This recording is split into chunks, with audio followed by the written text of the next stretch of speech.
Y en el día de hoy vamos a ver justamente lo que son los métodos de muestreo, la primera parte relacionado a lo que es justamente los métodos probabilísticos y los métodos no probabilísticos. Para esto voy a tomar en cuenta los siguientes elementos a considerar. Es bien importante tomar en cuenta algunas características del análisis cuantitativo. Es necesario, en este caso, tablas de distribución de frecuencia y los métodos de muestreo, por lo cual vamos a describir algunos métodos probabilísticos y otros métodos no probabilísticos, ¿no? Desde una perspectiva de enfoque cuantitativo y cualitativo, para el cual tomamos en cuenta justamente, ¿no?, algunas preguntas esenciales, como por ejemplo qué es una muestra, qué es el tamaño de muestra, en qué consiste el muestreo y cuáles son los tipos de muestreo.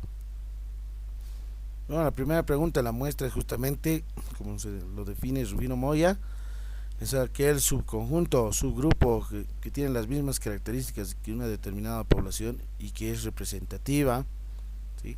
El tamaño de muestra simplemente es el valor numérico del procedimiento sistemático del uso de una determinada fórmula, y el método de muestreo en este caso justamente es aquel proceso sistemático y ordenado para la obtención de la muestra, ¿no?, tanto el tamaño de la muestra como la muestra en sí concretamente. ¿Cuáles son los tipos de muestreos? Son métodos de muestreo probabilísticos y no probabilísticos.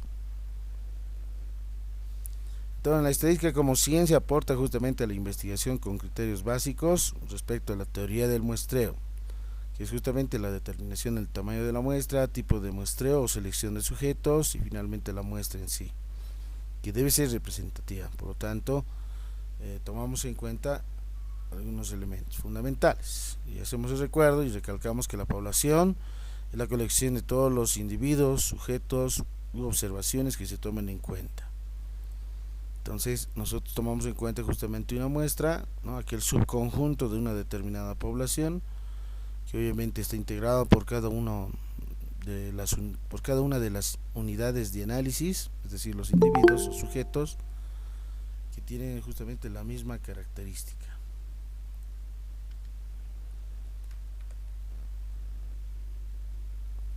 Ahora veamos justamente, ¿no?, algunos elementos que se utilizan, ¿no?, dentro de una muestra. En la mayoría de las investigaciones lo que hacemos es utilizar algunos cuestionarios, ¿sí?, obviamente con preguntas cerradas, ¿no?, con preguntas de selección múltiple.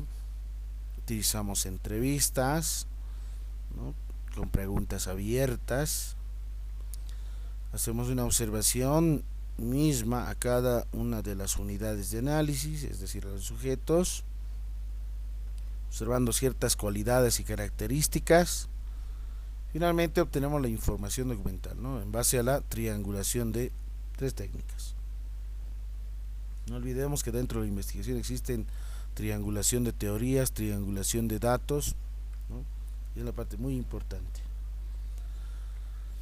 Hemos mencionado que la población, hay una diferencia entre población infinita e infinita, ¿no? La población infinita justamente es aquel como el universo, ¿no es cierto? Es aquel que se puede contar, pero no hay una cota superior, es decir, un límite máximo, ¿no? La población finita es aquella que sí se puede contar, tiene un principio y tiene un fin en realidad, ¿no? Entonces, esa es la diferencia respecto a lo que es justamente población finita y población infinita. Algunas características que vamos a tomar en cuenta dentro del análisis cuantitativo será justamente dentro de una determinada población se trabaja con parámetros, ya sea sigma, la desviación estándar poblacional, también se lo conoce como desviación típica poblacional. Aquí tenemos a mu, que se designa justamente el parámetro, en este caso la media poblacional, y aquí tenemos al valor de pi, ¿no? En una muestra vemos estadísticos como x barra, que es el promedio muestral, s minúscula, que es la desviación estándar muestral, p minúscula, que es el parámetro o la proporción muestral. Entonces ese proceso de selección de elementos de una muestra se lo conoce como muestreo, ¿no?, el proceso mismo de la población a la muestra. Y si tenemos datos, recolectamos datos a partir de la muestra, el proceso inverso se lo conoce como inferencia estadística, ¿no? Es decir, a partir de los estadísticos podemos ir proyectando, generalizando propiedades y obtener justamente los parámetros poblacionales. A eso se le conoce inferencia estadística. En el caso particular, estimación de parámetros. Aquí tenemos las unidades de análisis, hemos mencionado que son elementos de la población objetivo de la investigación. El muestreo, la unidad de muestreo es elementos que nos permite llegar a las unidades de análisis. Por otro lado, tomamos en cuenta el marco muestral, que es aquel listado de las unidades de muestreo. No siempre la unidad de análisis corresponde con la unidad de muestreo. No siempre es posible contar con un marco muestral en sí. Entonces eso depende mucho de la investigación que se vaya tomando en cuenta. ¿Cómo se selecciona la muestra? Primer punto, hay que definir, ¿no?, los sujetos. Dentro de nuestra investigación, definir los sujetos, es decir, la población. ¿En qué contexto voy a trabajar? En una determinada institución, en un determinado distrito, zona, municipio. ¿Cómo delimitamos la población? Vamos a tomar en cuenta ciertas características, ¿no? ¿Qué características serían? Según el salario que ellos perciben, según la edad, según el peso. ¿Qué características son peculiares? Según el género, solamente voy a seleccionar puro varones o pura mujeres, de qué rango de edad, ¿no? Entonces algunas características que podemos ir delimitando, ¿no? Y elegir el tipo de muestra, es decir, el tipo de método de muestreo, depende también del enfoque de investigación. Si voy a hacer un enfoque cuantitativo, necesariamente tendría que ser un método de muestreo probabilístico. Si va a ser un enfoque netamente cualitativo, tendría que ser un método de muestreo no probabilístico, ¿no? Entonces, ¿quiénes van a ser medidos? Los sujetos de estudio, con relación al objeto de estudio y el tema de investigación. Por lo tanto, para seleccionar una muestra hay que definir las unidades de análisis, ¿no?, cada uno de los sujetos, que corresponden a ser personas, puede ser organizaciones, comunidades, entre otros. ¿Cómo se delimita una población? ¿No? Se procede a delimitar la población. Obviamente es aquel conjunto de todos los casos que concuerdan una serie de características o especificaciones, y la muestra es un subgrupo de la población. Por ejemplo, si yo tengo el universo de estudiantes de la UPEA, la población sería, por ejemplo, 1500 estudiantes de la carrera de economía. Una muestra de 306 estudiantes del quinto año de economía. Aquí, por ejemplo, los valores 1500, 306 son justamente valores, no son los datos en realidad, no son los tamaños muestrales. La característica de la población es de que sea estudiante de la carrera de economía, y la muestra en más concreto, más delimitado, que sea de quinto año específicamente, no estamos tomando en cuenta los de primero, ni de segundo, ni de tercero, que sea de quinto año. Y más aún podemos decir que sea estudiante regular que asiste normalmente, ¿no? Entonces son algunas delimitantes, ¿no?, que podemos ir generando. Aquí tengo un cuadro comparativo entre población finita, muestra y unidad de análisis, ¿no? Población, 2014 estudiantes de la carrera de educación, muestra 500 estudiantes de la carrera. Unidad de análisis observada, que sea estudiante de la carrera mismo. 400 docentes de la carrera de Derecho, 80 docentes de la carrera de Derecho, ¿no? Ahí está el tamaño muestral, 80 simplemente. Aquí el tamaño de población, 400, ¿no? La unidad de análisis para la observación, que sea docente de la carrera de Derecho. 25 estudiantes de la carrera de Psicología. De aquí tenemos 24 estudiantes, ¿no? Finalmente, que sea estudiante de la carrera de Psicología. 10 niños del centro ABC, 10 niños del centro ABC, que sea aquel niño que pertenece a este centro, ¿no? Aquí, por ejemplo, como pueden observar, 10 son los mismos en realidad, ¿no? Como hemos mencionado el criterio, que si son menores a 30 sujetos, tómense en cuenta todos los elementos de la población, ¿no? Aquí 10, entonces 10 necesariamente. No es necesario calcular el tamaño de muestra, ¿no? En este otro caso, por ejemplo, 25, aquí debería estar 25 nada más, ¿no? No es necesario, ¿no? Pero estos valores, estos datos se han calculado mediante la aplicación del software que también les he pasado, ¿no? El software Excel.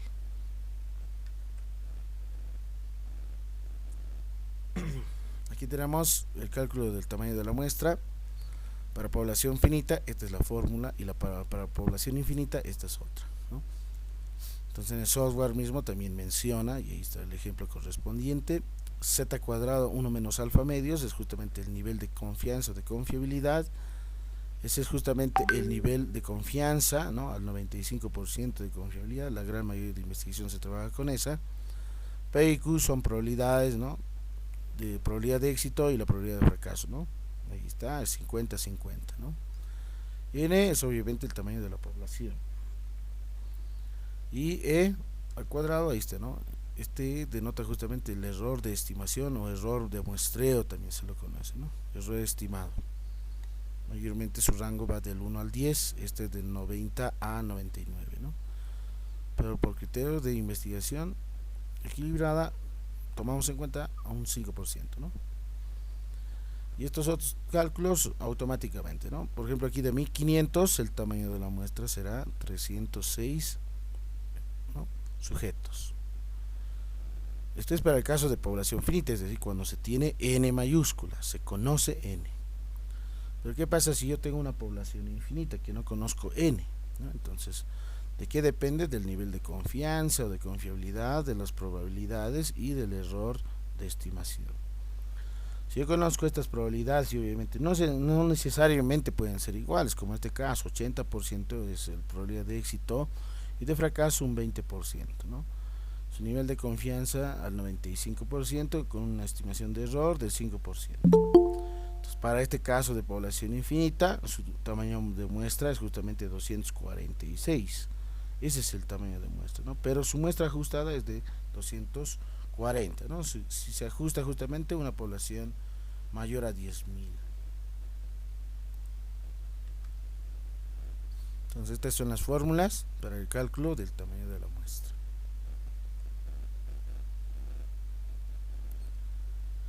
Licen, Sí, tengo una consultita, mil disculpas, no sé si podría. ya, dígame. En la parte de la muestra finita que nos da con el software estadístico, ahí en la fórmula, tiene justamente en la parte superior, en el numerador, tiene z al cuadrado 1 menos alfa sobre 2. Entonces, cuando nos ha dado el ejercicio en el 1, yo estaba, ¿no? Y nos ha dado también para manualmente otra fórmula. Eso ya no consta ahí en la fórmula manual, en la parte, lo que está.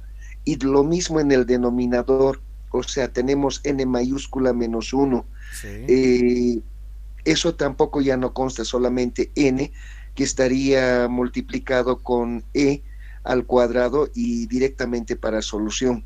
Claro, me ha dado a mí, he tratado de sacar con varias alternativas, me ha dado mmm, números, en este caso no enteros, sino con decimales más, y he tenido que tomar redondeo para igualar al software, en este caso estadístico.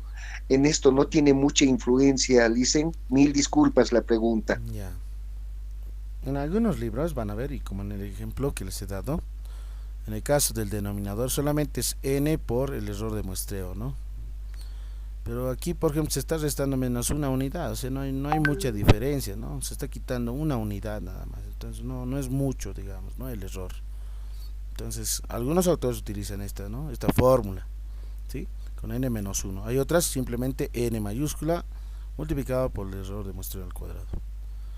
Ahora, el otro punto también es aquí, en algunos libros van a ver solamente z al cuadrado, y no como en este caso, z al cuadrado de subíndice 1 menos alfa medios, ¿no? Entonces, son notaciones nada más, ¿no? Son notaciones, pero son equivalentes. Obviamente, al realizar las operaciones aritméticas de cociente, les van a dar valores, datos no enteros, ¿no? Con decimales. Entonces, estás en la obligación de redondeo, ¿no? Hay que redondear a un número entero, ¿no? A un número entero positivo, ¿no? Entonces, ese es el punto muy importante, ¿no? Hay que redondear, ¿no? Porque no puedo decir de 1500, el tamaño de muestra es de 306.42, ¿no? Entonces tiene que ser un número entero necesariamente, ¿ya? Es por ello que el software insertas datos y automáticamente un número entero se lo define, ¿sí? Entonces, si ustedes pueden, si desean, a ver, traten de hacer esa práctica, ¿no? Eh, con con datos, pero con n-1, y la otra fórmula con simplemente n nada más, ¿no? Y van a ver, les va a dar el mismo resultado a la hora de redondear, pero no, hay que redondear necesariamente. ¿Qué más? No sé si algún tiene alguna consulta. Muchísimas gracias, licenciado. Sí, da en el momento de hacer los datos manualmente poco error, pero en el momento del redondeo llega a lo que está con el software estadístico. Sí, Gracias, licenciado, por aclarar. sí, no se olviden redondear, un número entero, ¿no? Número entero tiene que ser.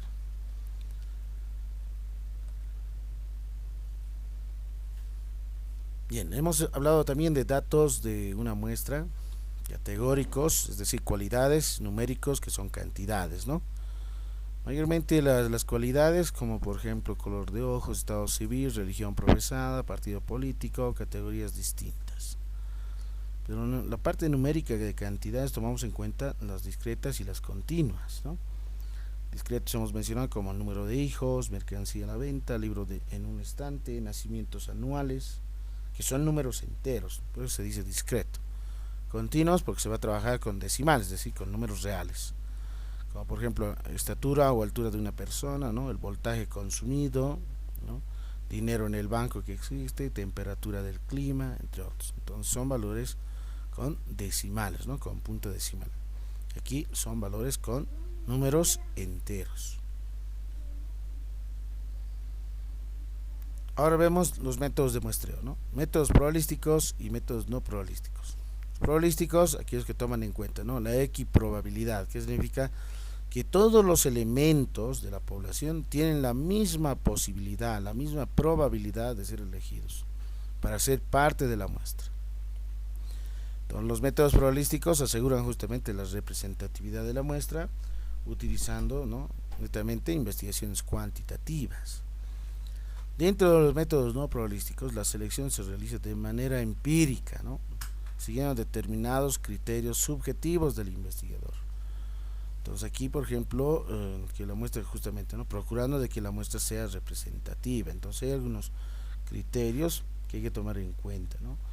Estos métodos de muestreo no probabilístico no garantizan la representatividad de la muestra, ¿no?, pero mayormente es utilizado, ¿no?, en estudios exploratorios, en investigaciones cualitativas, ¿no? Es decir, las poblaciones son muy pequeñas, ¿no? Entonces no es necesario calcular, ¿no?, un tamaño de muestra. Aquí sí, la gran mayoría se trabajan con poblaciones muy grandes, entonces es necesario calcular el tamaño de la muestra y trabajar obviamente con la muestra, ¿no?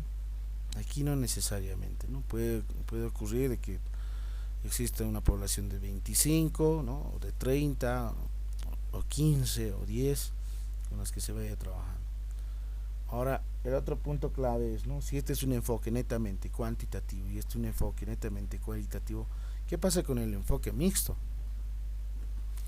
Entonces, ¿podríamos hacer la combinación de métodos de muestreo? Probablemente, ¿no?, si es que tenemos estratos, ¿no? Los estratos, por ejemplo, si yo quiero trabajar con estudiantes, ¿no?, con estudiantes de cierta institución de educación superior, como también quiero trabajar con docentes, ¿no? Entonces, miren, supongamos que yo tengo en cierta carrera, cierta institución, tengo 2000 estudiantes, ¿no? Entonces necesariamente necesito calcular, ¿no?, el tamaño de la muestra. Pero tengo por otro lado en el estrato de docentes, ¿no?, simplemente son 25. Entonces con los 25 voy a trabajar y no es necesario que haga el cálculo del tamaño de la muestra, ¿no? Entonces voy a tomar en cuenta algunos criterios, ¿no?, que sea el docente más antiguo, del rango de años, ¿no?, que tenga cierto rango de edad, ¿no?, algunas características que me sirvan para el criterio de poder seleccionar. Entonces puedo hacer esa combinación, ¿no?, desde un enfoque netamente mixto, ¿no?, cuanti cualitativo o cuali cuantitativo. Eso ya depende cómo se vaya a trabajar. Ahora bien, entonces, ¿cuáles son los métodos de muestreo probabilístico? También se dice métodos aleatorios. El primer punto es el muestreo aleatorio simple, ¿sí? El segundo es el muestreo aleatorio sistemático. el muestreo aleatorio estratificado, el cuarto es el muestreo aleatorio por conglomerados, finalmente el muestreo por rutas aleatorias.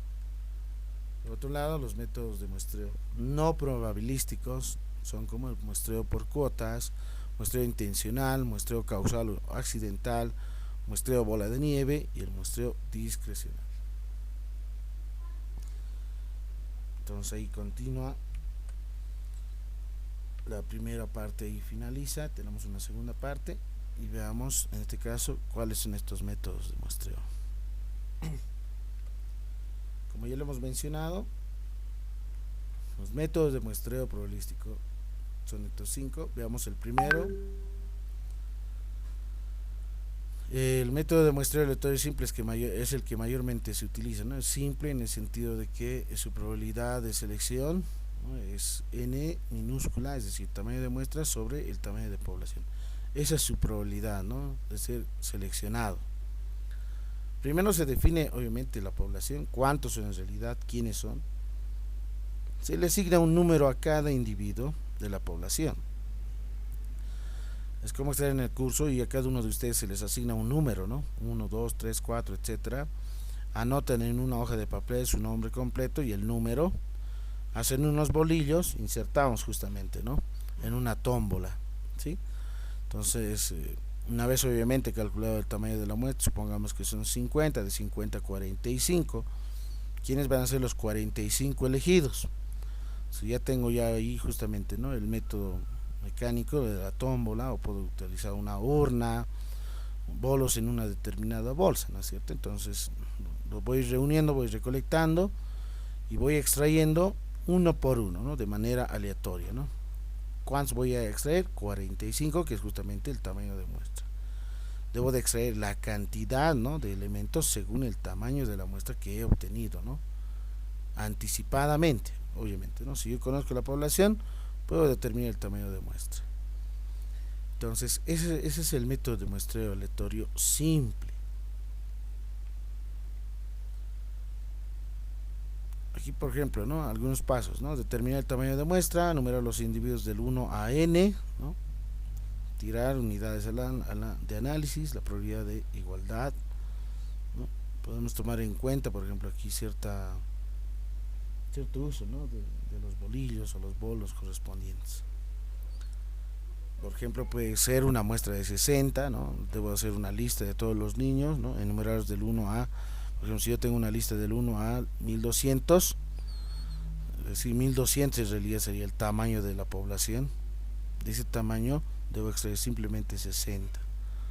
Entonces voy a seleccionar aleatoriamente 60 números nada más, ¿no? Se puede trabajar con los números, ¿no?, de una tómbola.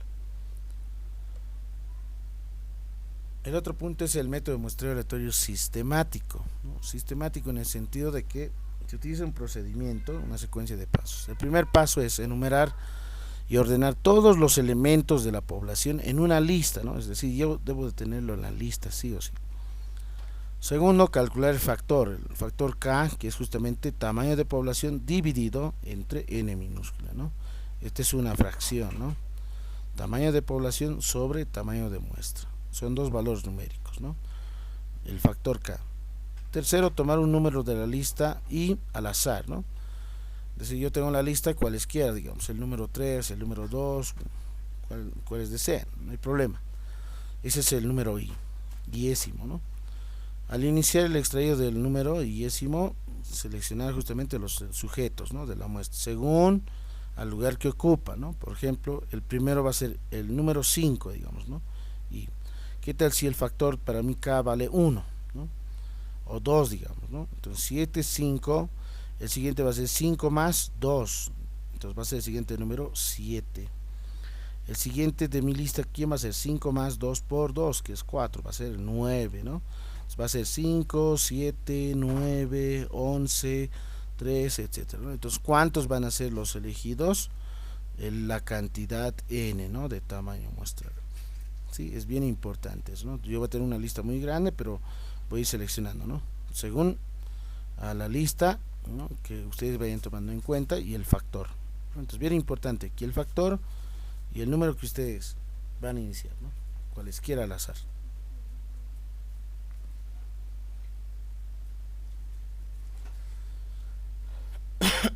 ejemplo, tengo una población de 12.000, la muestra es requerida es de 600. Al hacer el cálculo correspondiente del factor K, 12.000 sobre 600, 20 vale el factor de K. Entonces voy a escoger el primer número al azar, del 1 al 20, por ejemplo, ¿no? La primera unidad, ¿sí? Cualquiera de esos datos o valores numéricos, ¿no? Del 1 al 20, puede ser el 2, 3, 5, 10, 15, etcétera, ¿no? Añadir K para escoger la siguiente unidad, ¿no? Y así sucesivamente hasta completar el valor de N, ¿no? Entonces el primer dato, digamos que ese es 10, ¿no? 10 más, el siguiente va a ser 10 más 20 y será 30. 30 más 20, el siguiente será 50, ¿no? Pero multiplicado justamente, ¿no? Por la secuencia, ¿no? Por K, 2K, 3K, 4K, etcétera, ¿no? Entonces el muestreo aleatorio sistemático gráficamente se puede ver de esta forma, ¿no? Yo tengo, miren aquí una cantidad de sujetos enésimos. El primer sujeto seleccionado es el número 12, el factor K es igual a 20, ¿no? Aquí está el 12, entonces 12 más 20, ¿cuánto sería? El segundo sería 32 de mi lista, ¿no? De la lista. Y así sucesivamente voy seleccionando los demás, ¿no?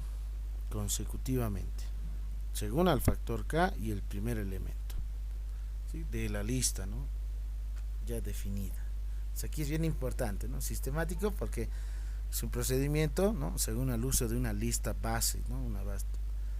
Por ejemplo, a diferencia de muestreo aleatorio simple, no tengo una lista, ¿no? Si no se hace al azar, se los realiza un bolillo según al azar, eso ya define al investigador. Pero aquí ya se tiene una lista, ¿no? Puede ser una lista muy extensa. Entonces puede utilizar este tipo de método de muestreo. También podemos utilizar, ¿no? Como por ejemplo visitar a cierta comunidad, ¿no? Como por ejemplo aquí yo tengo la primera casa, ¿no? O la tercera casa en realidad va a ser tomada en cuenta aleatoriamente. El factor K es igual a 8, entonces ahí voy justamente, ¿no? Viendo los múltiplos en este caso, ¿no? Según la distancia de 8 en realidad, ¿no? Aquí tengo la primera, la segunda, una tercera, una cuarta, una quinta, sexta, etcétera, ¿no? Entonces el procedimiento aleatorio sistemático, ¿no? Que va desde un punto de inicio hasta un punto final ya determinado, ¿no? ¿Cuántos son? ¿A cuántas casas? En realidad puede ser la encuesta determinada o la visita correspondiente.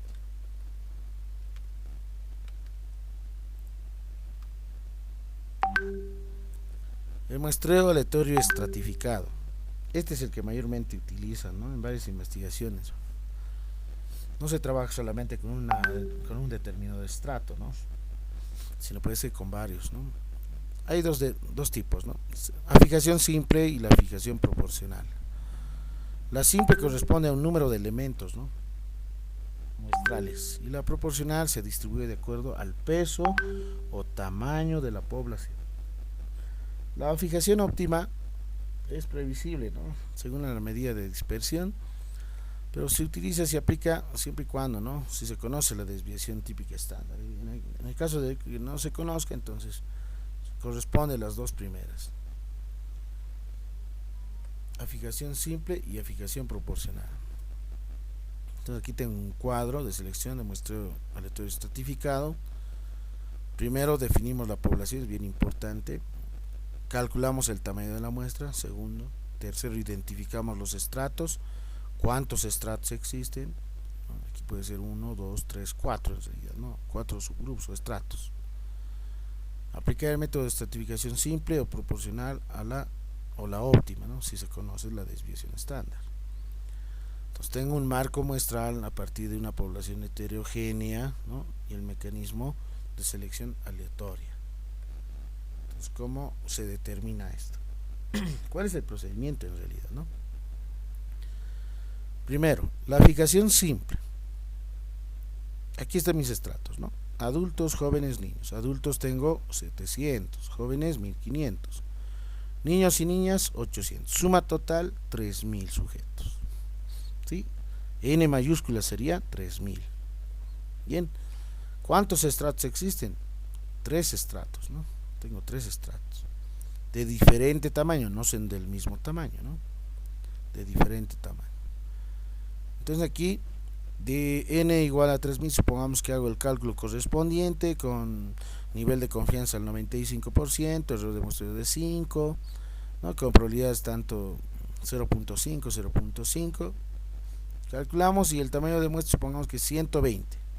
N minúscula igual a 120. 120 sería el tamaño de la muestra, ¿sí? Esto todavía no. 120. ¿Cuántos estratos tenemos? Tenemos 1, 2, 3 estratos, ¿no? L es igual a 3 estratos, ¿no? Si yo hago la fracción o división, n sobre L. N vale 120 dividido entre 3 y eso es n sub 1, n sub 2, n sub 3, ¿no? Porque tengo 3 submuestras, ¿no? De cada estrato. Entonces, por ejemplo, aquí 120 dividido entre 3, obviamente el número entero es 40, ¿no? 40, 40, 40, suma total 120. Entonces ese es un procedimiento, ¿no? Probablemente en algunos casos, cuando se haga la fracción n sobre L, no les vaya a salir 40 exacto, ¿no? Puede ser un número, digamos, 40.85, no lo sé. Tal vez 60.4 con decimal, ¿no? Entonces lo que tienen que hacer ahí es redondear. Sí, es bien importante eso, el redondeo correspondiente, ¿no? El punto clave es de que todas estas muestras, ¿no? Que están seleccionadas en cada uno de los estratos, miren, se dice simple porque todos tienen el mismo tamaño, 40, 40, 40. Es decir, de 700 seleccionamos 40, de 1500 40, de 800 40. ¿Sí? Entonces, eso se lo conoce, ¿no? Afijación simple. ¿Sí? En algunos casos el investigador toma en cuenta, ¿no? Tal vez puede ser de otro tipo de tamaño, ¿no? Ahora, la proporcional va a depender de su peso, ¿no? Es decir, según a la cantidad de sujetos que existe. Este es otro. Dicen, sí. La proporcional en este caso, o sea, estamos hablando del ejemplo, ¿no ve? 40 para jóvenes, 700 y 1500 para mayores también es 40. Entonces, en este caso, esa proporcional tendríamos que dividir, por decir, entre la población y la muestra para sacar solamente 40 y de cada uno, es decir, entre 700 entre 40 y 1500 entre 40 para llegar, digamos, cuál va a ser el número de muestras de esa población que va a tocar, porque en algunos el margen va a ser grande, ¿no? En algunos el margen pequeño. Así es. Este punto, por ejemplo, de los tres estratos, ¿no? 700 no es tan alejado a 800, ¿no? Es muy cercano estos dos estratos. Pero los dos, por ejemplo, están un poco alejados, ¿no? De 1500, ¿no? Entonces, este método de afijación simple no nos convendría en realidad, ¿no? Es decir, no sería tan representativo, ¿no? ¿Por qué? Porque estos dos primeros, tanto de adultos como de niños, sí son muy cercanos, ¿no? Pero el tercer, este intermedio de jóvenes no, es un poco más alejado, ¿no? Hubiera sido bueno 900 o por lo menos 750. Si los tamaños de los estratos son muy cercanos, se sugiere, ¿no?, aplicar el método de afijación simple del mismo tamaño, ¿no? En ese sentido va a ser representativo, ¿no? En este caso, por ejemplo, 40 no va a ser tan representativo de los 1500, ¿no? Entonces vamos a tener ahí la dificultad, ¿no?, de no haber aplicado adecuadamente, ¿no? Entonces, por eso es necesario y es bien importante, como este otro ejemplo. Aquí, por ejemplo, tengo 35, 30, 27, 20, ¿no? ¿Sí? ¿Cuál sería el rango de diferencia, ¿no?, entre el mayor menos el menor, ¿no? Es decir, 35 menos 20, en ese caso sería 15, por ejemplo, ¿no?, su rango, ¿no? Aquí, por ejemplo, 30 entre 20 sería 10 y 27 entre 20, 7 nada más, ¿no?, su rango. Entonces, como pueden observar, con el dato mayor, por ejemplo, su rango es 15, ¿no?, de diferencia. Entonces, si yo quiero hacer una fijación simple, 20 supongamos, aquí obviamente los 20 van a estar, ¿no? De los 27 voy a extraer 20, de los 30 voy a extraer 20 y de los 35 voy a extraer 20, ¿no? Aquí el tamaño de la muestra, por ejemplo, va a ser ¿cuánto? 80. ¿80 de cuánto? ¿cuál sería el tamaño de la población? El tamaño de la población va a ser 35, ¿no? Más 30, más 27, ¿no? Más ¿cuánto? 20. Entonces el tamaño de población será pues de 112 en realidad, ¿no? Entonces su tamaño de muestra será 80. Esa es una fijación simple, ¿no? Pero ¿qué pasaría en el caso de que tengo aquí estudiantes 3500? Imagínense, 3500, docentes 30, padres de familia 27, administrativos 20, ¿no? Este dato nada más, supongamos que se dispara, muy grande, ¿no? Entonces, ¿será adecuado aplicar el método de fijación simple? No, no ven, porque los 3500 no sería tan representativo extraer 20 simplemente, ¿no? Porque es muy grande en realidad, ¿no? Este estrato, ¿no? Ese tamaño. A diferencia de los otros, sí, no, son casi cercanos, ¿no? Sí puedo aplicar en estos, ¿no? Pero en esta no. Entonces, por lo general, obviamente, esa muestra que voy seleccionando no va a ser tan representativa, ¿no? Porque este estrato tiene más cantidad. Entonces, ¿qué me convendría en ese caso? La fijación proporcional. ¿Y cómo es la fijación proporcional? Es en este caso, ¿no? Nuevamente, el mismo cuadro, ¿no? Adultos 700, jóvenes 1500, niños y niñas 800, 3000 el tamaño de población. Porcentaje, ¿no? Porcentaje. ¿Esto cómo se calcula? ¿Recuerdan? En las tablas de distribución de frecuencia, este dato dividimos 700 dividido entre 3000 multiplicado por 100%, eso será 23.33%. 1500 dividido entre 3000 por 100, eso será el 50%. 800 dividido entre 3000 será 26,67%. Suma total 100%, ¿no? Entonces este es por ejemplo los pesos porcentuales de cada uno de los estratos, ¿no? Ahí está. Entonces ya se tiene esto calculado. Una vez determinado, ¿qué es lo que hacemos? Por ejemplo, ¿cómo determino 28?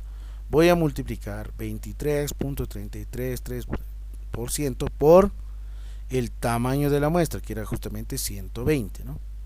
Y luego, para poder eliminar este porcentaje, voy a dividir ese resultado entre 100%.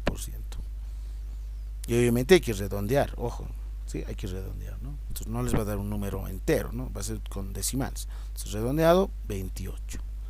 El siguiente, 50% por 20, perdón, 120 dividido entre 100%, ¿no? Y eso será 60. El siguiente, 26.67% por 120 dividido entre 100, eso será 32. Suma total 120. ¿Sí? Entonces aquí por ejemplo dice de 700 voy a extraer 28 simplemente, ¿no? De 1500 60, ¿no? Hay una diferencia grande, ¿no? De entre 28 y 60, ¿no? De 800 32. Entonces aquí por ejemplo sí es adecuado aplicar esto, ¿no? El método de la fijación proporcional, ¿no? Según al peso y al tamaño, ¿no? ¿Por qué? Porque este, por ejemplo, es muy grande y a diferencia de los dos anteriores, ¿no? Tanto el primero y el último, ¿no? El segundo, su estrato de tamaño es muy grande, ¿no? Entonces es necesario aplicar una fijación proporcional, ¿no? Según a su peso, al porcentaje. ¿Sí? 1500 obviamente es casi la mitad, ¿no? Es la mitad en realidad, ¿no? De 3000. Entonces aquí está, ¿no? Entonces ahora sí se podría decir que sí, esta muestra va a ser muy representativa, ¿no? Porque tiene según al peso adecuado, ¿no? ¿Sí? A diferencia del otro que era 40, 40, 40, ¿no? Y no había mucha representatividad, ¿no? Se tenía esa dificultad porque de 1500 solamente sean 40, no era tan representativo, ¿no? Entonces esa es la fijación proporcional, ¿no? Esta es la que mayormente se utiliza cuando se tienen estratos. Otro ejemplo. Tengo 700 adultos, 1500 jóvenes, 800, ¿no? Es el mismo en realidad, ¿no? 28, 60, 32, ¿no? En porcentaje esto equivale al 23%, ¿no? 50% y el 27%, ¿no? Es el mismo, pero aquí se está redondeando los porcentajes, ¿no? Y la parte porcentual obviamente tiene que darte el 100%. Ese es entonces el método de muestreo estratificado por la fijación proporcional, ¿no? Según al peso, el porcentaje. El otro tipo de método de muestreo es por racimos o conglomerados, o también se lo conoce como clusters.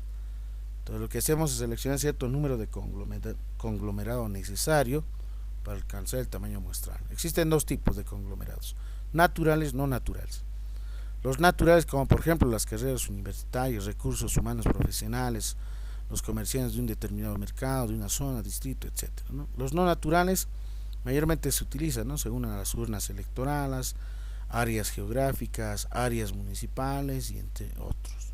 Entonces, mayormente si se trabajan por conglomerados, por clústeres, mayormente se trabaja, ¿no? Si alguien quiere hacer comparaciones entre carreras, quiere hacer comparaciones entre tal vez recursos humanos, profesionales, etcétera, ¿no? Eso depende mucho cómo se vaya trabajando y según obviamente al tema de investigación. Es bien importante eso. Entonces aquí la unidad de análisis va a ser de sujeto o sujeto, ¿no? Una unidad, en este caso muestral, en este caso será un conglomerado a través del cual se logra acceso a la unidad de análisis. La selección en dos etapas, ¿no? Los racimos o conglomerados. En los racimos se selecciona a los sujetos que van a ser medidos, ¿no? Como hemos mencionado, pueden ser población, localidades, viviendas, utilizando cierto tipo de croquis, como en este caso. Aquí tenemos, por ejemplo, muestreos probabilísticos, ¿no?, por conglomerados, que son unidades geográficas, distritos, pueblos, organizaciones, clínica, ¿no? Puede ser facultades también, ¿no? Facultades en realidad. En una determinada comunidad, aquí se puede observar, ¿no?, cierta determinada comunidad, ¿no? Tenemos el primer conglomerado, el segundo, tercero, cuarto, quinto conglomerado, ¿no?, que se subdividen en realidad, y a partir de eso se puede ir trabajando, ¿no? Y para eso obviamente se necesita un croquis, ¿no? Entonces, ¿cuál es la diferencia entre un estratificado y un conglomerado? Hemos mencionado que el estratificado según a ciertas características, ¿no?, del tamaño de cada uno de los estratos, ¿no? Mientras que un conglomerado va a ser justamente casi todo un área determinada, ¿no? Todos los elementos de esa área, ¿no?, de esa región, de ese municipio, de esa localidad.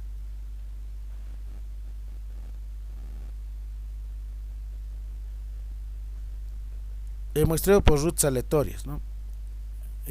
Cuando se cuenta justamente, ¿no?, con un listado de poblaciones bien importante, la persona que entrevista realiza un recorrido al azar, ¿no?, que a partir de un punto de origen en una zona, siguiendo una ruta establecida, ¿no? Debe seleccionar las unidades muestrales de forma aleatoria. ¿Cuál es el procedimiento? Hay que establecer primero el área de muestreo, ¿no? Supongamos que yo quiero hacer una investigación científica con relación a los feminicidios suscitados en el municipio de Batallas, ¿no? Entonces voy a definir un punto de partida en el municipio de Batallas, ¿no? Es decir, una ruta, necesito una ruta a partir de un croquis, obviamente, ¿no? Defino la ruta donde se va a ir seleccionando los miembros de la muestra, ¿no? Será la casa número 2, la casa número 3, etcétera, ¿no? Entonces voy a ir seleccionando, ¿no?, a los miembros, ¿no?, hasta alcanzar ¿qué cosa? El tamaño de la muestra ya definida, ¿no? Supongamos que debo de hacer unas encuestas dentro del municipio de Batallas. Familias son en total 80. De las 80 familias, supongamos que me ha salido 50, ¿no? Entonces a 50 familias tendría que ir encuestando según mi temática de investigación, ¿no? Si ya tendría ya una ruta, según mi croquis, ¿no?, calle 1, calle 2, calle 3, ¿no?, o calle 1, las rutas en este caso, ¿no?, ya sean pares o impares, eso ya depende mucho cómo el investigador vaya definiendo la ruta, ¿no?, por dónde va a seguir, para poder extraer datos informativos. Como por ejemplo, aquí se tiene, por ejemplo, un determinado croquis, ¿no?, la unidad seleccionada, ¿sí? Entonces vamos a ir determinando justamente cierto camino, ¿sí?, cierta ruta correspondiente. Puede ser también de esta forma, ¿no?, que mayormente se van iniciando y mayormente en los censos, por ejemplo, se les designa, ¿no?, rutas específicas, ¿no?, por donde se tienen que realizar las encuestas, ¿no?, la recolección de datos, ¿no? Entonces se les da cierta determinada ruta, camino o trayectoria en realidad, ¿no? Ahora vemos los métodos de muestreo no probabilísticos, ¿no?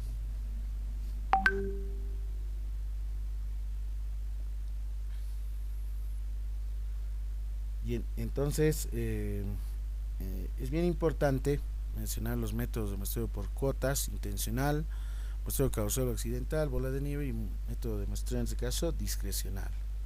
Vamos con el primero, que es justamente método de muestreo por cuotas. ¿En qué consiste? Primero hay que tener el conocimiento de los estratos, ¿no? No es de carácter aleatorio, ¿no? ¿sí? Aquí no es probabilístico, claramente mencionado, ¿no? Entonces lo que hay que hacer es fijar a sujetos más representativos, ¿no? Y adecuados para los fines de la investigación. Esto es bien importante, ¿no? Es decir, con qué sujetos o cuáles van a ser los sujetos mayormente, ¿no? Que representan a determinados subgrupos, ¿no? Entonces debo de identificar también condiciones, características de los elementos a ser tomados en la investigación.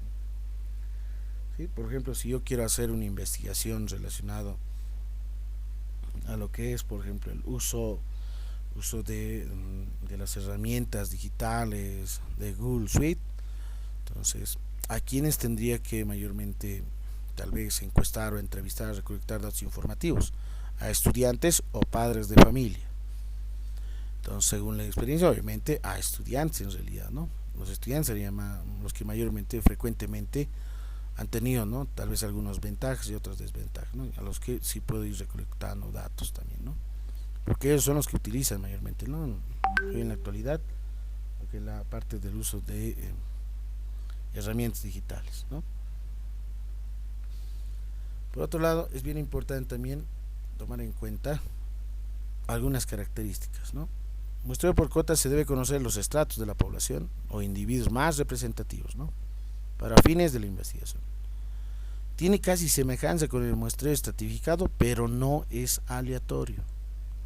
Se fija unas cuotas que consisten en un número de individuos que reúnen determinadas condiciones, ¿no? Una vez definida la cuota, se elige los primeros, ¿no? Que se encuentren y cumplan esas características. Se utiliza en encuestas, probablemente, ¿no? Y mayormente en encuestas de opinión, de sondeo, ¿no? Todos los elementos conocidos de la población tienen que aparecer en la muestra. Se debe asegurar que estos aparezcan en la misma proporción que en la población. El investigador entrevista a todas las personas de cada categoría que pueda encontrar hasta que haya llenado la cuota, ¿no? Entonces mayormente, ¿no? Se utiliza esto tipo en encuestas de opinión, ¿no? O encuestas de sondeo. Aquí tenemos, por ejemplo, ¿sí? Tengo una población, primer estrato, segundo estrato, tercer estrato, ¿no?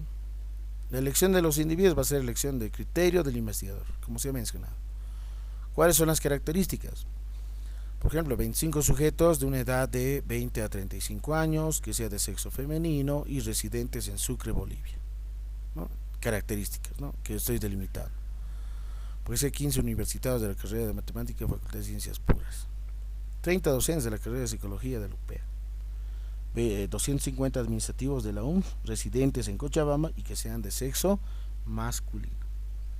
Entonces, en esa forma, ¿no? Voy delimitando también, ¿no? A estos estratos correspondientes. El muestreo intencional. En este caso, los elementos son escogidos con base a criterio o juicio preestablecidos por el investigador, ¿no? Es bien importante, ¿no? Se caracteriza por el esfuerzo deliberado, ¿no? Utilizados para sondeos de trabajo de campo. Primer punto, tener conocimiento exacto de la población definida. Y segundo, incluir grupos supuestamente típicos, ¿no?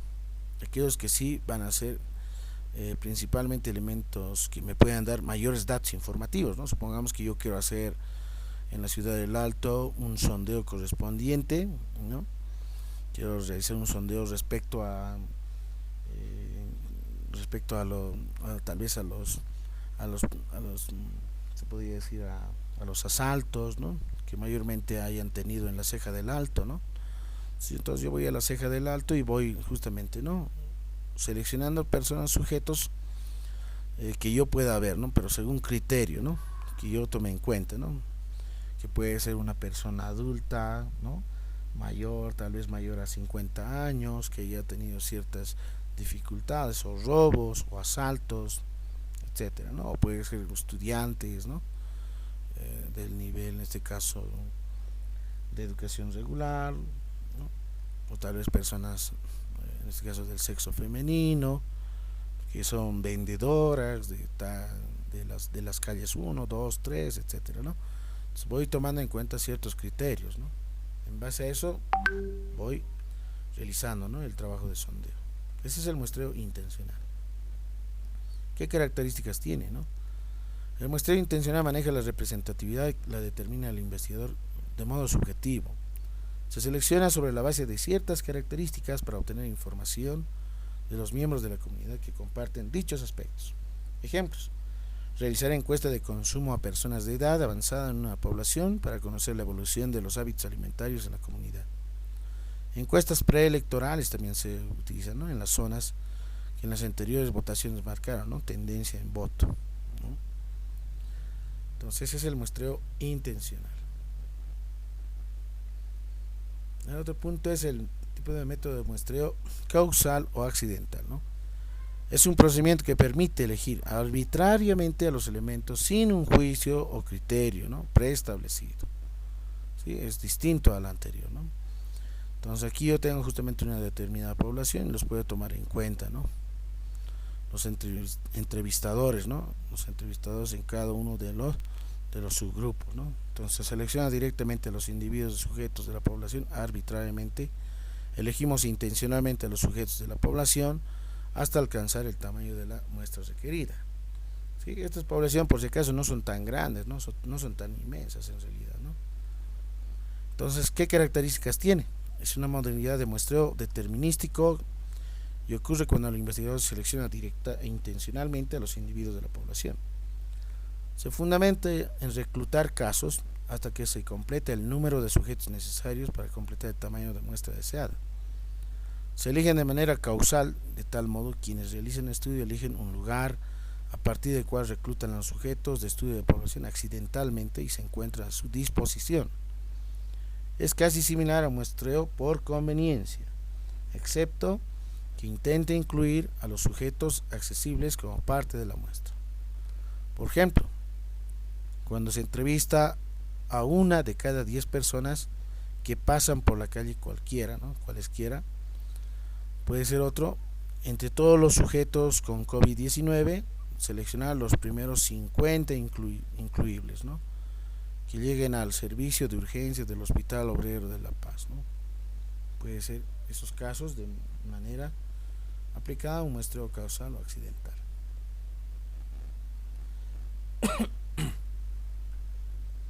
El muestreo bola de nieve. Aquí tenemos a la población, muestra, ¿no?, individuos conocidos de conocidos, ¿no? Es la forma de selección, ¿no? Bola de nieve o muestra por referidos se lo conoce. Se realiza sobre la población en las que no se conoce a sus individuos o es muy difícilmente acceder a ellos, ¿no? Podría ser de casos de sectas secretas, indigentes, grupos minoritarios, ¿no? Y se llama muestreo de bola de nieve porque cada sujeto estudiado propone a otros, produciendo efectos acumulativos, ¿no?, parecidos a la bola de nieve. Entonces, ¿cómo se lo aplica, no?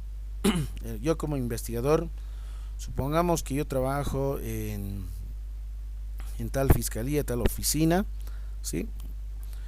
Entonces, ahí vienen justamente personas, ¿no?, que requieren cierto tipo de ayuda, ¿no?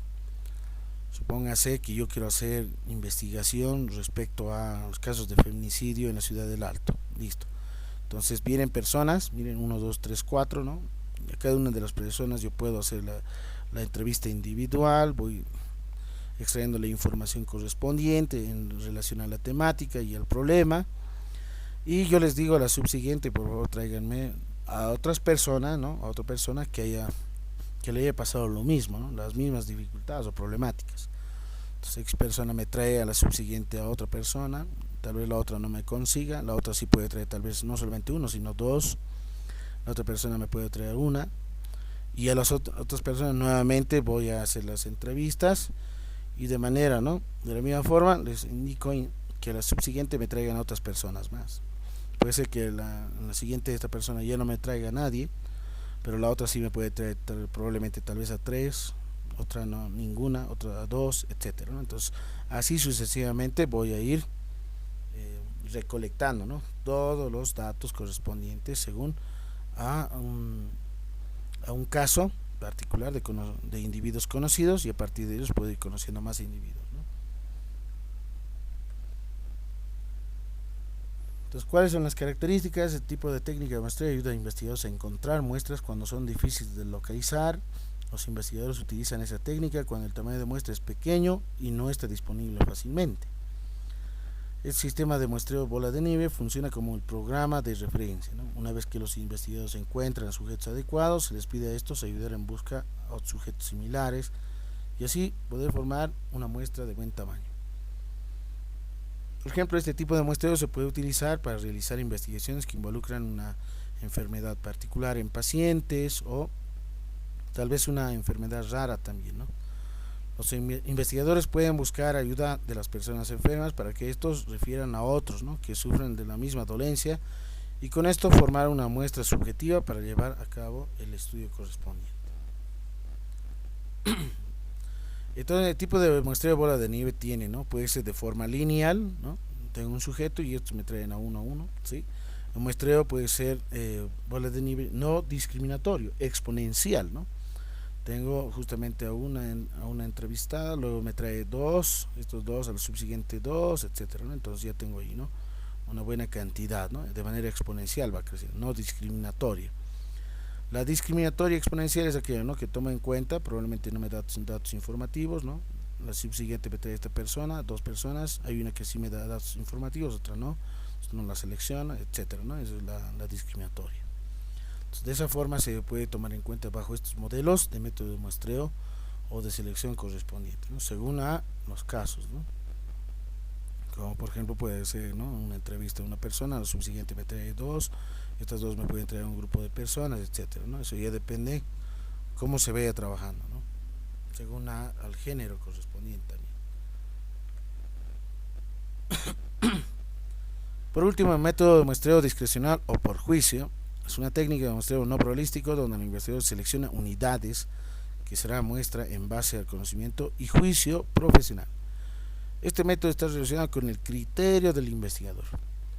Elegir en base a su conocimiento y experiencia del investigador, por ejemplo, por juicios, vivienda, prefectura, carpetas personales de empleados, cajeros de un banco, etcétera, ¿no? Depende mucho de qué, del criterio de investigador y por sobre todo la experiencia misma, ¿no?, con quién se vaya a trabajar. ¿Qué características tiene? Este método de muestreo discrecional es un método de muestreo no probabilístico. Los sujetos se seleccionan a base del conocimiento y juicio del investigador.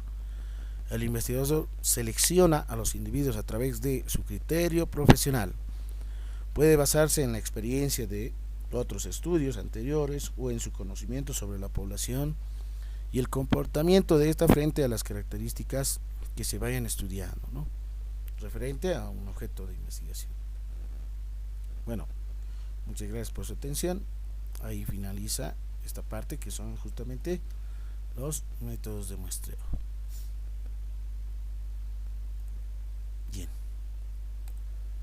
No sé si alguien tiene alguna consulta, alguna pregunta. Aquellos que acaban de ingresar un poco tarde, no se olviden anotar su nombre completo ya en el chat correspondiente. ¿Preguntas? Licenciado, buenos días. Quería preguntarle sobre la práctica. ¿Tenemos que hacerlo en Excel o a mano? Bueno, la práctica, no se olviden el día de mañana la evaluación de la unidad 1 y 2, más que todo la parte práctica, por sobre todo, ¿sí? Entonces, sugiero que tengan, ¿no?, su software Excel por lo menos, mínimamente, ¿no? Ahora, si alguien quiere hacerlo manualmente, tenga una calculadora buena, una calculadora científica, ¿no?, un Casio por lo menos, ¿no?, de 350 ms, puede ser esa, ¿no? Entonces eso ya depende de cada uno de ustedes, su disponibilidad, pero mucho mejor si tienen el Excel, porque con el Excel es más rápido, si han podido observar, ¿no?, de manera automática ya se genera, ¿no?, a diferencia de realizar y aplicar manualmente, ¿no? Entonces el día de mañana la evaluación, recalco nuevamente, aquellos que no han estado probablemente en anteriores sesiones, mañana la evaluación por la mañana a las 9 de la mañana. ¿Está bien? 9:30. Tal vez uno que otro también va a solicitar, ¿no? Entonces, ¿les parece 9:30? 9:30 el día de mañana hasta mediodía, 12 del mediodía va a estar disponible la evaluación. La evaluación, obviamente voy a enviar un link correspondiente como esta y tienen que habilitar su cámara, obviamente, no necesariamente tiene que estar habilitado su cámara.